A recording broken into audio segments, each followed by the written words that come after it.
C'est-à-dire, je suis 6 mois dans l'année ici, les aidants, ils sont un peu les oubliés, un peu les aidants. Ok. En France, par exemple, une étude, on a posé la question aux généralistes, est-ce que vous posez la question aux aidants, comment allez-vous? 53% à vous ne pas faire ça. D'accord? Mais 100% des médecins généralistes disent que c'est important. Mais 53% des généralistes ne posent pas la question. Ici en France, j'ai fait une conférence sur le médecin traitant, c'était 0%. D'accord? Alors c'est ce qu'on essaye de faire passer, c'est de la gériatrie. C'est-à-dire les aidants, sans les aidants, on ne fera pas du bon travail. Et sans les patients experts. Tout à l'heure, le médecin a parlé de patients voilà, référents, patients experts. On dit par exemple en France, patients ressources. Patient expert, c'est très important parce que personne ne saura la douleur que vous avez que le patient lui-même. Nous, les médecins, on a étudié ça, par exemple, rigidité, tremblement, etc. Mais on ne l'a jamais ressenti, tant qu'on n'a pas le Parkinson.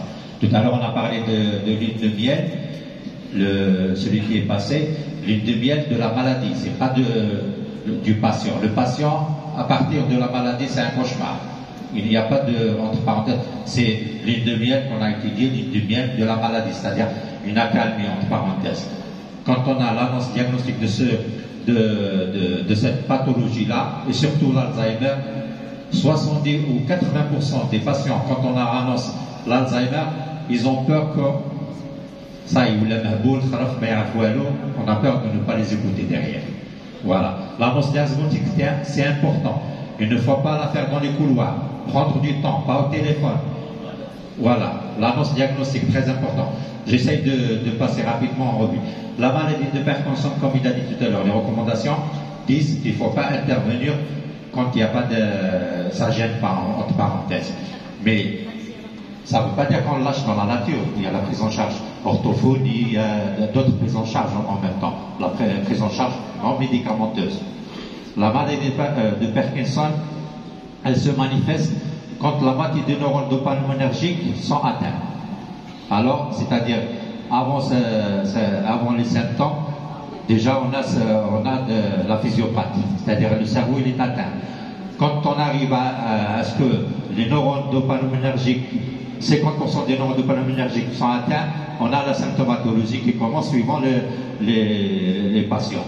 On a des gens, parce que le tremblement il est à 130%, la rigidité, etc. C'est pas obligatoire.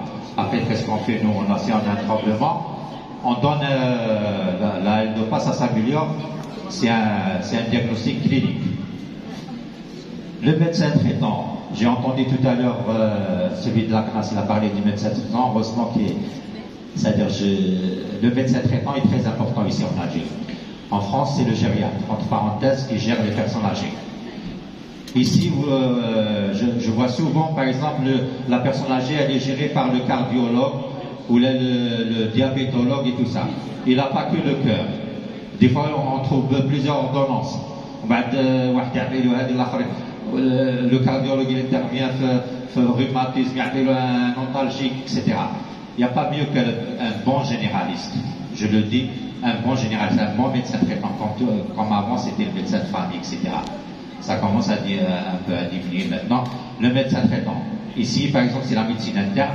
Mais si on n'arrive pas à avoir le spécialiste, le médecin interniste, il n'y a pas mieux qu'un bon généraliste. Parce que un cardiologue, entre parenthèses, ou un neurologue, il ne peut pas intervenir au niveau du rhumatisme ou d'autres pathologies, diabète, etc. Ok? Un bon généraliste. Alors, reprenez votre place des médecins généralistes, puisqu'on est dans un congrès pour les médecins généralistes. D'accord? J'ai fait quelques points pour me rappeler, hein, je commence à avoir des troubles de mémoire. On dit quand on sent que, c'est-à-dire quand on arrive à dire qu'on a des troubles de mémoire, on n'a pas l'Alzheimer. L'Alzheimer, il oublie qu'il oublie. Voilà, pour vous rassurer, c'est-à-dire vous oubliez des clés, etc. Vous n'avez pas l'Alzheimer. Vous dites, j'oublie beaucoup tout ça, vous n'avez pas l'Alzheimer. L'Alzheimer, il oublie qu'il oublie. Ça, c'est scientifique.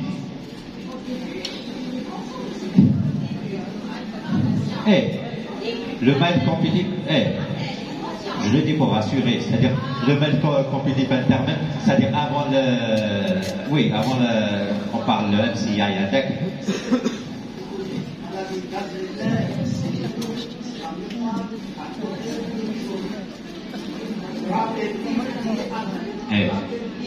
Alors, l'Alzheimer, ou les troubles, maintenant, on dit plus démence, on parle de troubles cognitifs légers, moyens, sévères. On se concentre souvent sur les troubles de la mémoire, mais on a les troubles cognitifs, l'aphasie, la praxie, la gnosie. L'aphasie, trouble de la parole, la praxie, les gestes, la gnosie, les reconnaissances. Si on n'a pas ça, c'est-à-dire on n'a que deux troubles de mémoire, c'est-à-dire qu'il faut qu'il y ait ça. Et en même temps, les troubles de mémoire, il faut qu'ils soient gênants. Par exemple, il va chez son boulanger, ça fait 20 ans qu'il n'arrive pas à retourner chez lui. C'est pas les oublis des clés ou des voitures. Ça, c'est une surcharge, c'est une dépression. On la traite, ça se règle. Par exemple. Voilà, je vous le dis, après, quand on fera quelque chose sur le... Alors, je voulais parler du guichet unique. Tout à l'heure, un médecin est passé, il a dit qu'on n'a pas de patient pour la rééducation. Vous imaginez les étangs, on n'arrive pas à trouver de la rééducation, c'est cher, etc. Il y a un médecin, il n'arrive pas à trouver des patients. Le guichet unique, ça a été créé au Canada et c'est parti en France sous forme de clic, comité local d'information de coordination. C'est-à-dire un aidant, un patient, il est perdu, il appelle le guichet unique. Ici, le monsieur Talab Boulma, il a créé ça, par exemple, c'est très, très important. Vous appelez, par exemple, cette structure, elle vous oriente. Vous avez de la kiné chez le professeur, le docteur qui a parlé tout à l'heure, vous avez de la kiné, ils ont besoin, vous n'avez pas à trouver, voilà, ici c'est gratuit. Le problème qui se pose aussi, c'est payant. Il ne faut pas oublier ça, l'orthophonie, c'est un travail, il doit être payé. Voilà, comme un médecin traitant. Alors qui le paye l'orthophoniste? S'il n'est pas en dehors, parce qu'on parle d'Alger, d'Oran, des grandes villes, on va dire. Mais si je suis parti faire des missions dans des petites villes, par rapport à Alger, Oran, tout ça, c'est pas, voilà. Et après, je dis qu'on est beaucoup de gériatres en France. Cette spécialité, elle est intégrée par les Algériens, beaucoup d'Algériens, et on est disponible à venir aider dans cette spécialité avec les professeurs que vous avez ici, des éminents professeurs. Moi, quand je suis avec les professeurs, quand je suis parti d'ici, ça fait 30 ans, j'étais résident. Alors, je trempe devant les professeurs. Ok, alors on est disponible pour aider, et je suis avec l'association. Pourquoi je suis souvent avec cette association? C'est pas, j'aime pas dire des compliments devant la personne, en général derrière. Parce qu'elle travaille avec son cœur. On a travaillé avec les aidants, on a travaillé avec, voilà. On a travaillé avec son cœur. Je l'ai vu juste flatter le dessin. Ça, je flattais les gestes dans une émission, j'ai pris la photo, je l'ai contacté, et maintenant je suis qu'avec elle parce que je ne peux pas le plaquer. Voilà. Ok.